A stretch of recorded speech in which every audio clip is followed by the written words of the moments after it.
जय हिंद साथियों, आप सभी का स्वागत है ज्ञान गुरु जीएस पर। तो आज हम देखने वाले हैं जीके जीएस मोस्ट इम्पोर्टेंट 30 प्रश्न। कितने 30 प्रश्न देखने वाले हैं।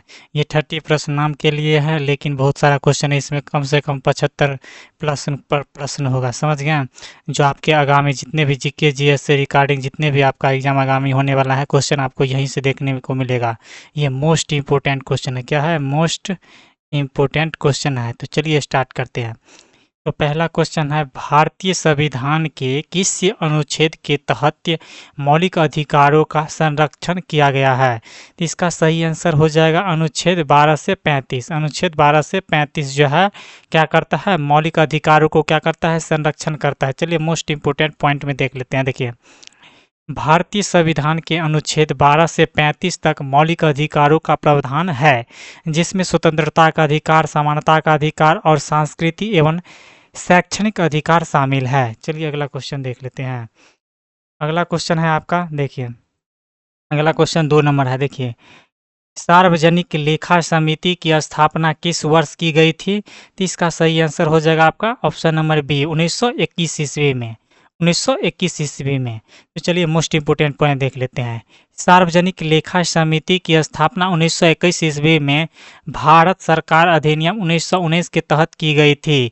यह समिति संसद के सहकारी खर्चों की जांच करती है। देखिए, सार्वजनिक लेखा समिति जो है 1921 ईस्वी में इसकी स्थापना किया गया था। किसके तहत? तो भारत सरकार अधिनियम 1919 के तहत किया गया था। और ये जो है ना सरकारी खर्चों का क्या करता है? लेखा जोखा जांच करता है। समझ गए? चलिए अगला क्वेश्चन देखिए। आप हमें कमेंट के माध्यम से बताइएगा कि 30 में से कितने क्वेश्चन आप सही किए हैं। ये मोस्ट इंपोर्टेंट क्वेश्चन है। आप सभी को आगामी आने वाले एग्जाम में यहीं से क्वेश्चन देखने को मिलेगा। चलिए 3 नंबर क्वेश्चन देखिए। 3 नंबर क्वेश्चन है आपका, निम्नलिखित में से कौन सा देश 5 अस्थायी सदस्यों में शामिल नहीं है? देखिए, चीन है, फ्रांस भी है, आपका रूस भी है, लेकिन जर्मनी नहीं है। तो इसका सही आंसर हो जाएगा आपका ऑप्शन नंबर सी, सही जवाब।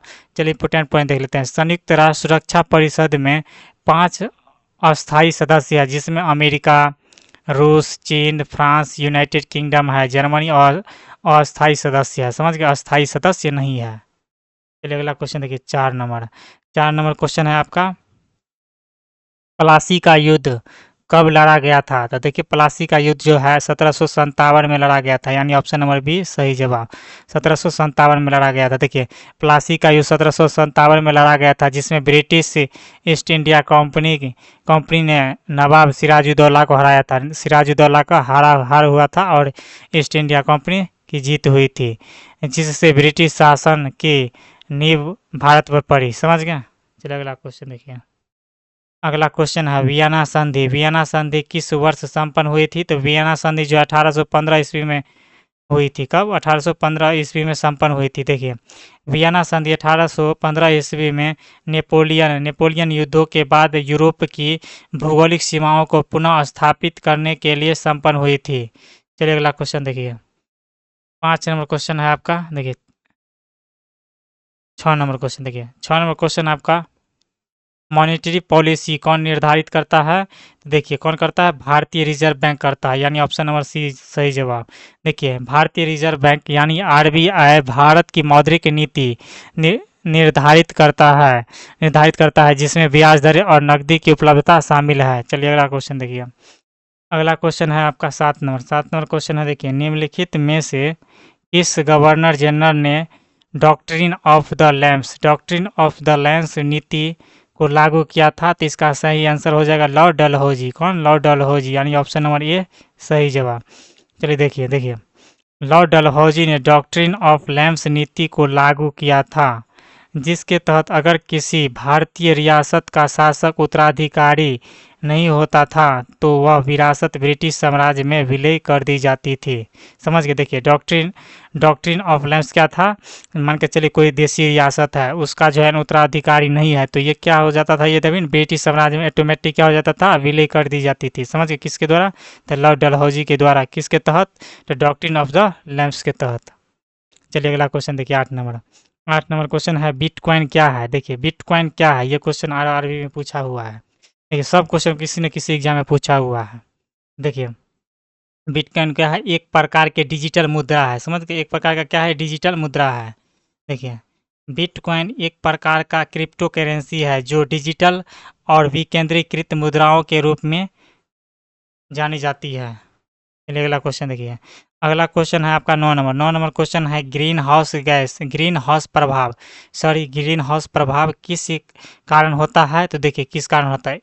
ग्रीन हाउस गैसों की अधिकता के कारण होता है। समझ गए किसके कारण? ग्रीन हाउस गैसों की अधिकता के कारण होता है। देखिए ग्रीन हाउस प्रभाव तब होता है जब वायुमंडल में ग्रीन हाउस गैस जैसे CO2, मीथेन की अधिकता होती है, जिससे धरती की सतह का तापमान बढ़ जाता है। चलिए अगला क्वेश्चन देखिए। अगला क्वेश्चन है आपका विश्व व्यापार संगठन यानी WTO यानी वर्ल्ड ट्रेड ऑर्गेनाइजेशन का मुख्यालय कहाँ स्थित है? तो जेनेवा में स्थित है। कहाँ है? जेनेवा में, यानी ऑप्शन नंबर बी सही जवाब। देखिए विश्व व्यापार संगठन WTO के मुख्यालय जिनेवा में है। जिनेवा कहाँ किसकी राजधानी है? स्विट्जरलैंड की राजधानी है। चलिए अगला क्वेश्चन देखिए। अगला क्वेश्चन है संपत्ति का अधिकार अब किस प्रकार का अधिकार है? तो संपत्ति का अधिकार जो है अब कानून अधिकार है। कौन सा है? कानूनी अधिकार है। देखिए 44वें संविधान संशोधन अधिनियम 1978 के बाद संपत्ति का अधिकार मौलिक अधिकार की श्रेणी से हटाकर कानूनी अधिकार बना दिया गया है। ये मोस्ट इम्पोर्टेंट क्वेश्चन है। क्या है? मोस्ट इम्पोर्टेंट क्वेश्चन है। क्या है? मोस्ट इम्पोर्टेंट क्वेश्चन है। समझ गए? ये क्वेश्चन रट लीजिएगा, हर एग्जाम में पूछता है। समझ गए? चलिए अगला क्वेश्चन देखिए। 12 नंबर क्वेश्चन है आपका हरित क्रांति का मुख्य उद्देश्य क्या था? तो हरित क्रांति का मुख्य उद्देश्य क्या था आपका? तो कृषि उत्पादन को बढ़ाना। कृषि उत्पादन को बढ़ाना था। देखिए हरित क्रांति का मुख्य उद्देश्य उन्नत बीज, सिंचाई और रासायनिक उर्वरकों का उपयोग के माध्यम से कृषि उत्पादन में क्या करना था? वृद्धि करना था। चलिए अगला क्वेश्चन देखिए। दीनदयाल उपाध्याय ग्रामीण कौशल योजना किस मंत्रालय के अधीन है? देखिए दीनदयाल उपाध्याय ग्रामीण कौशल योजना किस मंत्रालय के अधीन है? तो इसका सही आंसर हो जाएगा ग्रामीण विकास मंत्रालय के अधीन है। ग्रामीण विकास मंत्रालय के अधीन है। देखिए दीनदयाल उपाध्याय ग्रामीण कौशल योजना ग्रामीण विकास मंत्रालय के अधीन है और इसका उद्देश्य ग्रामीण युवाओं को कौशल प्रशिक्षण प्रदान करना है। चलिए अगला क्वेश्चन देखिए। 14 नंबर क्वेश्चन है आपका भारतीय अंतरिक्ष अनुसंधान संगठन यानी इसरो की स्थापना कब हुई थी? तो 1969 ईस्वी में। कब हुई थी? 1969 ईस्वी में। कब हुई थी? 1969 ईस्वी में हुई थी इसरो की स्थापना। इंडियन स्पेस और रिसर्च ऑर्गेनाइजेशन यानी हिंदी में भारतीय अंतरिक्ष अनुसंधान संगठन। देखिए भारतीय अंतरिक्ष अनुसंधान संगठन यानी इसरो की स्थापना 1969 में की गई थी। इसका मुख्यालय कहाँ है? बेंगलुरु में। कहाँ है? बेंगलुरु में। चलिए 15 नंबर क्वेश्चन देखिए। 15 नंबर क्वेश्चन आपका जलवायु परिवर्तन पर अंतर सरकारी पैनल का मुख्यालय कहाँ है? तो इसका सही आंसर हो जाएगा जिनेवा में। कहाँ है? कहाँ है? जिनेवा में। चलिए अगला क्वेश्चन देखिए, देख लेते हैं इंपोर्टेंट पॉइंट। देखिए जलवायु परिवर्तन पर अंतर सरकारी पैनल का मुख्यालय जिनेवा में स्थित है। कहाँ है? जिनेवा में स्थित है। चलिए अगला क्वेश्चन देखिए। 16 नंबर क्वेश्चन है आपका 16 नंबर क्वेश्चन है, देख लीजिए। 16 नंबर क्वेश्चन है आपका मालाबार अभ्यास। मालाबार अभ्यास किस देश के साथ भारत का संयुक्त नौसैनिक अभ्यास है? तो इसका सही आंसर हो जाएगा उपयुक्त सभी। देखिए अमेरिका के साथ भी होता है, जापान के साथ भी होता है, ऑस्ट्रेलिया के साथ भी होता है। यह तीनों देश और भारत, अमेरिका, जापान, ऑस्ट्रेलिया के साथ क्या होता है? मालाबार अभ्यास होता है। मालाबार अभ्यास कहाँ होता है? देखिए ये जो है ना आपका भारत का ये जो है पूर्वी तट जो है, पूर्वी तट, ये पूर्वी तट है ना मालाबार, इसी को मालाबार तट कहते हैं। क्या कहते हैं? मालाबार तट कहते हैं। यहीं पर क्या होता है आपका? यहीं पर यह युद्ध होता है। समझ गए? और इस साइड कोरोमंडल तट है। पश्चिमी तट को क्या बोलते हैं? कोरोमंडल तट। क्या बोलते हैं? कोरोमंडल तट। क्या बोलते हैं? कोरोमंडल तट बोलते हैं। इसको बोलते हैं मालाबार तट। क्या बोलते हैं? मालाबार तट बोलते हैं। समझ गए? चलिए देखिए मालाबार अभ्यास भारत, अमेरिका, जापान और ऑस्ट्रेलिया के बीच एक संयुक्त क्या है? संयुक्त नौसैनिक अभ्यास है। नौसैनिक अभ्यास है। समझ गए? चलिए अगला क्वेश्चन देखिए। 17 नंबर क्वेश्चन है आपका जलवायु परिवर्तन पर पेरिस समझौता किस वर्ष में हुआ था? तो इसका सही आंसर हो जाएगा 2015 में हुआ था। कब हुआ था? 2015 में। देखिए पेरिस समझौता जलवायु परिवर्तन के खिलाफ वैश्विक प्रयासों के तहत 2015 में हुआ था। इसका उद्देश्य ग्लोबल वार्मिंग को 2 डिग्री सेल्सियस से नीचे रखना है। कितने? 2 डिग्री सेल्सियस से नीचे रखना है। चलिए 18 नंबर क्वेश्चन देखिए। भारत में सर्वोच्च न्यायालय के न्यायाधीशों की सेवानिवृत्ति की आयु क्या है? तो इसका सही आंसर हो जाएगा आपका 65 वर्ष। कितना है? 65 या वर्ष। देखिए, भारत में सर्वोच्च न्यायालय के न्यायाधीशों की सेवानिवृत्ति की आयु कितना है? 65 वर्ष है। देखिए 19 नंबर क्वेश्चन है आपका ऑपरेशन फ्लड। ऑपरेशन फ्लड का संबंध किससे है? तो इसका सही आंसर हो जाएगा दुग्ध उत्पादन से। किससे है? दुग्ध उत्पादन से, यानी ऑप्शन नंबर बी सही जवाब। देखिए, ऑपरेशन फ्लड का संबंध भारत में दुग्ध उत्पादन को बढ़ावा देने से है। श्वेत क्रांति के नाम से भी जाना जाता है। ये जो है श्वेत क्रांति के नाम से भी जाना जाता है। चलिए देखिए 20 नंबर क्वेश्चन है भारतीय संसद का संयुक्त सत्र कौन बुलाता है? तो राष्ट्रपति बुलाता है। कौन बुलाता है? राष्ट्रपति, यानी ऑप्शन नंबर ए। देखिए, भारतीय संविधान के अनुच्छेद 108 के अनुसार राष्ट्रपति भारतीय संसद का संयुक्त सत्र बुला सकते हैं। चलिए अगला क्वेश्चन देखिए 21 नंबर क्वेश्चन है आपका माउंट एवरेस्ट पर्वत की ऊंचाई कितनी है? तो इसका सही आंसर हो जाएगा 8,848 मीटर है, यानी ऑप्शन नंबर बी सही जवाब। देखिए, माउंट एवरेस्ट पर्वत की ऊंचाई 8,848 मीटर है, जो दुनिया की सबसे ऊंचा पर्वत है। चलिए अगला क्वेश्चन देखिए 22 नंबर क्वेश्चन है आपका। देखिए 22 नंबर क्वेश्चन है आपका भारतीय राष्ट्रीय कांग्रेस के किस अधिवेशन में पूर्ण स्वराज का प्रस्ताव पारित किया गया? तो देखिए 1929 के लाहौर अधिवेशन में। 1929 के लाहौर अधिवेशन में। देखिए यहाँ पर देखते हैं डिटेल में। देखिए 1929 में लाहौर अधिवेशन में भारतीय राष्ट्रीय कांग्रेस ने पूर्ण स्वराज यानी पूर्ण स्वतंत्रता का प्रस्ताव पारित किया था। चलिए अगला क्वेश्चन देखिए 23 नंबर क्वेश्चन है आपका। देखिए, भारत का सबसे बड़ा बंदरगाह कौन सा है? तो भारत का सबसे बड़ा बंदरगाह कौन सा है? मुंबई बंदरगाह है। कौन सा है? मुंबई बंदरगाह। मुंबई बंदरगाह भारत का सबसे बड़ा और सबसे व्यस्त बंदरगाह है। सबसे बड़ा और सबसे व्यस्त बंदरगाह कौन है भारत का? तो मुंबई बंदरगाह। चलिए अगला क्वेश्चन देखिए। अगला क्वेश्चन है आपका सौर ऊर्जा। सौर ऊर्जा का मुख्य स्रोत क्या है? तो सौर ऊर्जा का मुख्य स्रोत क्या है? सौर विकिरण है। ऑप्शन नंबर सी सही जवाब। देखिए, सौर ऊर्जा का मुख्य स्रोत क्या है? सौर विकिरण है, जिसे फोटोवोल्टिक कोशिका द्वारा विद्युत में परिवर्तित किया जाता है। चलिए अगला क्वेश्चन देखिए। स्वर्णिम चतुर्भुज परियोजना का मुख्य उद्देश्य क्या है? तो स्वर्णिम चतुर्भुज परियोजना का मुख्य उद्देश्य क्या है आपका? सड़क परिवहन में सुधार। क्या करना है? सड़क परिवहन में सुधार करना है। देखिए, स्वर्णिम चतुर्भुज परियोजना का मुख्य उद्देश्य भारत देश के 4 प्रमुख महानगरों जैसे दिल्ली, मुंबई, चेन्नई, कोलकाता को क्या करना है? जोड़ना है। जोड़ने वाली क्या है? उच्च गुणवत्ता वाली सड़कें हैं, 6 लेन।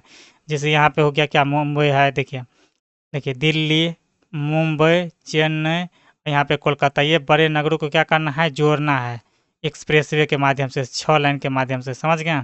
वही स्वर्णिम चतुर्भुज योजना के तहत। देखिए 26 नंबर क्वेश्चन है मंगलयान किस ग्रह की ओर भारत का पहला मिशन था? तो आपका मंगल ग्रह का। किसका? मंगल ग्रह का। देखिए, मंगलयान भारत का पहला मंगल मिशन था, जिसे भारतीय अंतरिक्ष अनुसंधान संगठन इसरो ने 2013 में सफलतापूर्वक लॉन्च किया था। देखिए 27 नंबर क्वेश्चन आपका सार्वजनिक वितरण प्रणाली पीडीएस का मुख्य उद्देश्य क्या था? तो पीडीएस का मुख्य उद्देश्य क्या है? खाद्य सुरक्षा। क्या है? खाद्य सुरक्षा, यानी ऑप्शन नंबर बी। चलिए इंपोर्टेंट पॉइंट देख लेते हैं। देखिए, सार्वजनिक वितरण प्रणाली पीडीएस का मुख्य उद्देश्य गरीब और जरूरतमंद लोगों को क्या करना है? सस्ती दरों पर खाद्य पदार्थ उपलब्ध कराना है। चलिए अगला क्वेश्चन देखिए 28 नंबर क्वेश्चन है आपका राष्ट्रीय ग्रामीण रोजगार गारंटी योजना यानी मनरेगा के किस वर्ष लागू की गई थी? तो 2005 में लागू की गई थी। कब? 2005 में। देखिए, राष्ट्रीय ग्रामीण रोजगार गारंटी योजना मनरेगा 2005 में लागू की गई थी। इसका उद्देश्य ग्रामीण क्षेत्रों में रोजगार के अवसर प्रदान करना है। चलिए अगला क्वेश्चन देखिए। अगला क्वेश्चन आपका 29 नंबर है जल ही जीवन है। जल ही जीवन है किस अभियान का नारा है?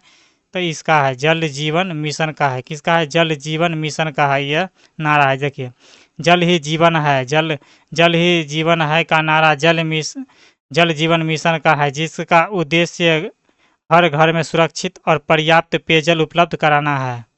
चलिए अगला क्वेश्चन देखिए। अगला क्वेश्चन लास्ट क्वेश्चन है। देखिए 30 नंबर क्वेश्चन है आपका विश्व पर्यावरण दिवस कब मनाया जाता है? तो 5 जून को मनाया जाता है। कब मनाया जाता है? 5 जून को। कब मनाया जाता है? 5 जून को मनाया जाता है। देखिए, विश्व पर्यावरण दिवस 5 जून को मनाया जाता है, जिसका उद्देश्य पर्यावरण संरक्षण के प्रति क्या करना है, जागरूकता बढ़ाना है। दोस्तों वीडियो अच्छा लगे तो लाइक करें और अपने दोस्तों के साथ शेयर ज़रूर करें और अगर आप इस चैनल पर नए हैं तो इस चैनल को सब्सक्राइब ज़रूर करें। और अगला वीडियो किस टॉपिक पर चाहिए, इस वीडियो को कंटिन्यू रखें। डेली 30 क्वेश्चन लेकर आएंगे हम, मोस्ट इंपोर्टेंट, जो हर एग्जाम में क्या किया गया है, पूछा हुआ प्रश्न, समझ गए, जो आने वाले आगामी में आप सभी के एग्जाम में क्या हो सके, संभावित प्रश्न पूछे जा सके। तो धन्यवाद साथियों।